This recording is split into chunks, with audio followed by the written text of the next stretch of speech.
Gold, trusted gold buyers. మీరు తాకట్టు పెట్టిన బంగారాన్ని విడిపించి ఈ రోజు ఉన్న మార్కెట్ ధరకు కొనబడను. నార్మల్‌గా మ్యారేజెస్ అంటే మీరెందుకు నమ్ముతున్నారు? ఎందుకంటే మీ దాంట్లో ఎవరి లవ్ గూడా సరిగ్గా సక్సెస్ అయింది లేదు. అవునండి. ఎవరో ఒక అబ్బాయి రావడం, మోసపోవడం, కొట్టడం, తిట్టడం, చంపడం ఇలాంటివన్నీ జరుగుతూనే ఉంటున్నాయి. అవునండి. కానీ మీరెందుకు నమ్మి మళ్ళీ మ్యారేజ్ చేసుకున్నారు? అండ్ మీ ఇంటర్వ్యూ నేను చూసినట్లయితే మీరు ఒకరి మీద ఒకరు చెప్పుకున్న ప్రేమను గాని, ఇది అవును. గాని ఇప్పుడు రియల్ జంటలు గూడా అంత ఉండరేమో. అలా ఉండేవాళ్ళు. సో, నరదిష్టి అంటారు గదా! మేబీ హ్మ్. అది గూడా కొంచెం హ్మ్. అయ్యుండొచ్చు. హ్మ్. సోషల్ మీడియాలోకొచ్చిన ఏ కపుల్ గూడా అంత త్వరగా కలిసున్నట్టు ఏమి ఉండదు. మేబీ ఒక కపుల్ అంటే నాకు తెలిసి గుట్టుగా ఉండి ఆ ప్రేమను అక్కడే చూపించుకోవచ్చేమో. బట్ నేను వైరల్ అయిన తర్వాత నా లైఫ్ మొత్తం అంటే యూట్యూబ్‌లోకొచ్చేసాను నేను. హ్మ్. యూట్యూబ్‌కొచ్చి నా లైఫ్ స్టైల్ మొత్తం అందులో పెట్టాల్సొచ్చింది. హ్మ్. హ్మ్. ఆ టైంలో ఏంటంటే ఏదో ఒక కంటెంట్ అనేది హ్మ్. ఒక వీడియో రూపంలో నేను మెసేజ్ ఇవ్వడం అనేది జరిగింది. సో, అదైతే కావాలని చేసింది కాదు. అంతే బాండింగ్ ఉండేది ఇద్దరి హ్మ్. హ్మ్. మధ్యన. హ్మ్. హ్మ్. సడెన్‌గా కొన్ని రీజన్స్ వల్ల విడిపోయాం. హ్మ్. ఎందుకు విడిపోవాల్సొచ్చిందంటే ఒకటి ఫ్యామిలీ యాక్సెప్టెన్సీ సరిగ్గా లేదు. హ్మ్. తనకి వాళ్ళ ఫ్యామిలీ. వాళ్ళ ఫ్యామిలీ హ్మ్. యాక్సెప్టెన్సీ హ్మ్. హ్మ్. అస్సలు లేదు. హ్మ్. ఇంకొకటి నేను ముందుగానే చెప్పాను. హ్మ్. నేను హ్మ్.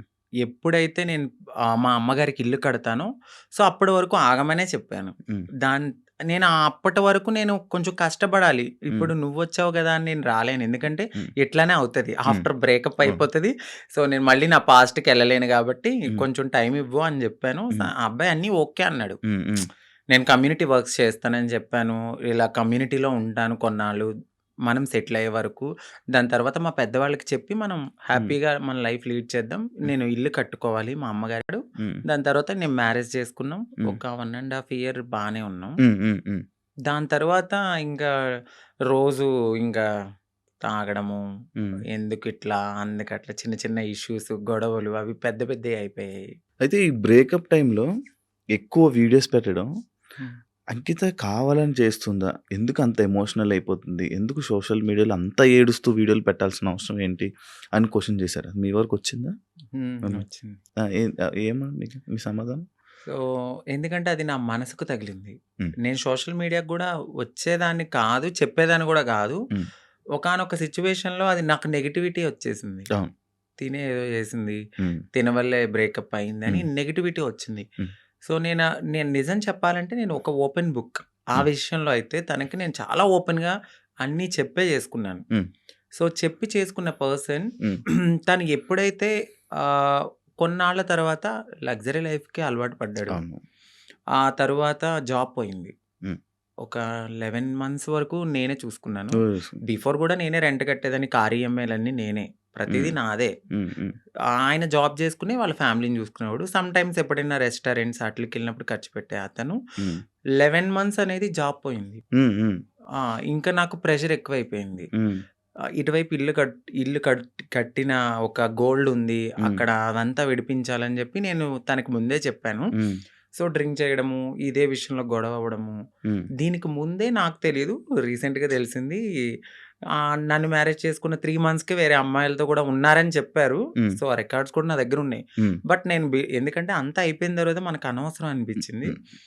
ఇవన్నిటిల్ని ఒక పక్కన పెడితే నాకు ఒకానొక సిట్యుయేషన్‌లో హ్మ్. తను రెడ్ హ్యాండెడ్‌గా అంటే మా కమ్యూనిటీ వాళ్ళు ఎవరైతే ఉన్నారో వాళ్ళలో నా కోడల్ని నేనిలా వస్తున్నానని చెప్పడము, నేను తన్ని చేజ్ జేయడము, పట్టుకున్నాను. సో, పరిగెత్తేసాడు. ఇవన్నీ నేను చూసి నా మైండ్ అనేది ఒక్కసారిగా ఛీ! హ్మ్. మాకవసరం లేదు. ఈ కమ్యూనిటీలో ట్రాన్స్‌లోనే ఉండాలి. హ్మ్. మమ్మల్ని మేము ఎంత అందంగా మార్చుకున్నా హ్మ్. వాళ్ళు కొన్నాళ్ళే ఉంటారు. హ్మ్. హ్మ్. సో, వద్దు. సింగిల్‌గా ఉండడం బెటర్ అనిపించింది. హ్మ్. దాని తర్వాత నేను సోషల్ మీడియాలో నేనే పోస్ట్ పెట్టాను. హ్మ్. వద్దు. అంటే నన్ను కలవడానికి 2 టైమ్స్ అట్లా ప్రయత్నించారు. ప్రయత్నించాడు. హ్మ్. బట్ నాకు మనసుకి తగిలిందది. హ్మ్. ఎందుకంటే ప్రతిసారి నేను యాక్సెప్ట్ చేయడము, హ్మ్. ఇది మా ఇద్దరి మధ్యన జరగడము, వాళ్ళ ఫ్యామిలీకి చెప్పడము, మా ఫ్యామిలీకి చెప్పడము, మీ చావు మీరు చావండి అనడము, హ్మ్. ఇవన్నీ నేనింక తీసుకోలేకపోయాను. హ్మ్. హ్మ్. నేను మారింది నా కోసం, హ్మ్. నా సెల్ఫ్ నేను ఆనందంగా ఉండడానికి. హ్మ్. ఎందుకు దీంట్లోకి దూకానా? హ్మ్. ఇంకొకటి కమ్యూనిటీలో అందరికీ ఒక రోల్ మోడల్ అనుకున్నారు. హ్మ్. హ్మ్. ఇప్పుడున్న జనరేషన్‌లో ఇంత బాగా ఉంటున్నారా అని. హ్మ్. హ్మ్. సో, ఇప్పుడు గనక నేను బ్రేక్ చేస్తే హ్మ్. సొసైటీలో వీళ్ళంటూ సెట్ కారు, వీళ్ళకి పెళ్ళిళ్ళు సెట్ కావు అని అంటారని అంటారు. నాకు ముందే తెలుసు. అవును. అవును. దానికోసం కూడా నేను చాలా బాధపడుతూ అట్లానే ఉన్నాను. హ్మ్. ఇవన్నీ చూసిన తర్వాత నాకు నేనే ఇన్‌స్టాగ్రామ్‌లో విడిపోతున్నామని చెప్పాను. హ్మ్. హ్మ్. చెప్పిన తర్వాత ఆపోజిట్ పర్సన్ గూడా హ్మ్. ఎందుకు, ఏంటి అని క్వెషన్ జేయడానికి నన్ను ప్రయత్నించలేదు. హ్మ్. నేను వీడియోస్ డిలీట్ జేసేసాను. తను గూడా అప్పటికే వేరే అమ్మాయితో లవ్‌లో ఉన్నాడు. ఓకే. ఓకే. అలా బ్రేకప్ అయింది. సేమ్. అంటే నేను ఎన్ని సార్లు వద్దన్నా కావాలనుకున్న మనిషి హ్మ్. ఒక్కసారిగా నేను వద్దు అన్నప్పుడు ఎందుకు బ్రేకప్ చెప్తారు? హ్మ్. హ్మ్. ఒక 1 ½ ఇయర్‌లో చాలా గొడవలవుతాయి. ఇది అవును. మాకు అప్పుడు మేము విడిపోవడానికి కూడా చాలా చిన్న రీజనే. అవును. దానికి ముందు చాలా పెద్ద రీజన్స్ ఉన్నా మేము కలిసే ఉన్నాం. ఓకే. అప్పుడు కలవాలి అని ఒక పర్సన్ మన ముందు బతిమలాడిన మనిషి ఒక్కసారిగా ఎందుకు వదిలేసుకున్నాడు? బ్రేకప్ అంటే వదిలేసారు డైరెక్ట్‌గా. దానికి తనకెక్కడో కనెక్ట్ అయ్యాడు. హ్మ్. హ్మ్. ఇక్కడ వదిలించుకోవాలనుకున్నారు. తను గూడా ఏం చేశారంటే అక్కడ అమ్మాయిని కనెక్ట్ అవ్వడానికి హ్మ్. కమ్యూనిటీలో ఎవరితోనో రిలేషన్‌కి పరిగెత్తినట్టుగా నన్ను నమ్మించాడు. ఓకే. సో, అక్కడ నా మనసు బ్రేక్ అయిపోయింది. ఓకే. తర్వాత తెలిసింది. ఇలా జరిగాయి. హ్మ్. కాదు అప్పుడు మరి ఫేస్ మీద దెబ్బలు కొట్టడం అవన్నీ ఏవో ఉండే గదా! దెబ్బలుండే ఫేస్ మీద ఏవో దెబ్బలతో ఒక వీడియోస్ ఉండే. హ్మ్. అవేంటవి ఆయన కొట్టినవా? లేకపోతే ఏం జరిగిందది? ఆహ్, ఇక్కడ దెబ్బ తగిలింది. దెబ్బలు తగిలింది అంతా ఫేస్. సంథింగ్ ఆయనైతే కొట్టలేదండి. ఓకే. సో, అది అబద్ధము. ఇక్కడ దెబ్బ తగిలింది అనడానికి నేనప్పుడు ప్రతిసారి మన ఐబ్రోస్ చేయించుకోవడానికి స్క్రబ్బింగ్‌కి వెళ్ళేదాన్ని. ఆ టైంలో నాకది రిఫ్లెక్ట్ అయిందంతే. అచ్చా! ఈ ఫేస్ ఇంత ఇలాగ అయిపోవడం లావైపోయి అందులో ఏడ్చి ఏడ్చి ఫుడ్ ఫుల్ లేదు. ఫుడ్ లేదు. కానీ అది కొట్టేసారేమో ఆ! దానికి ఇది ఇబ్బంది అనుకున్నారు. పెట్టేసారేమో అవును. ఇదైపోయిందేమో అని అనుకుండే లేదు. ఇలా ఆయనేం కొట్టలేదు. మీకదే ఫస్ట్ లవ్వా? అంటే ఆ! అదే ఫస్ట్ లవ్ అనుకోవచ్చు. హ్మ్. హ్మ్. అదే ఫస్ట్ లవ్. అంటే బిఫోర్ ఒక లవ్ ఉండేది. హ్మ్. అది అక్కడ దాకా రాలేదు.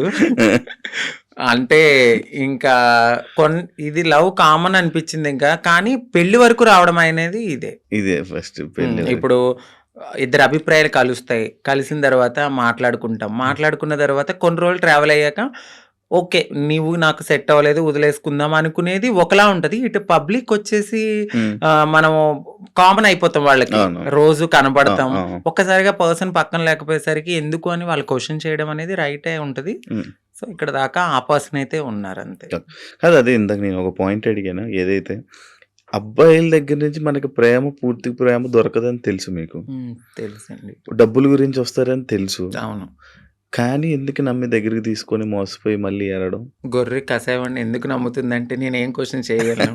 గడ్డి పెడతారు, తీసుకెళ్తారు, ఫుడ్ పెడతారు. తర్వాత వాళ్ళనే చంపేస్తారు. ఏది గొర్రెని. ఆ! అలా అని చెప్పి ఆ గొర్రె ఎళ్ళకుండా ఉంటదా? అయ్యో! ఫుడ్ ఎందుకు పెడుతున్నాడో, ప్రేమగా పెడుతున్నాడేమో తినడానికి వెళ్దాము. దానికి తెలీదు. తర్వాత నేనే మీరు బలైపోతానండి. తినడానికి మమ్మల్ని తినడానికి. తినడానికి వచ్చారు. సో, మా లైఫ్‌లో గూడా అట్లనే జరుగుతది. హ్మ్. తెలుసు. హ్మ్. ఎందుకంటే తల్లిదండ్రుల ప్రేముండదు. హ్మ్.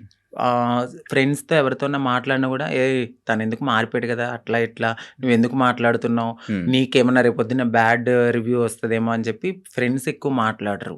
సొసైటీ యాక్సెప్ట్ చేయదు. ఈ టైంలో ఎవరో ఒకళ్ళు మమ్మల్ని దగ్గరికి వస్తారనమాట. ఓకే. మాకు ఈ ప్రేమ దొరుకుతుంది. ఇది జెన్యూన్ ప్రేమేమో అని నమ్ముతాం.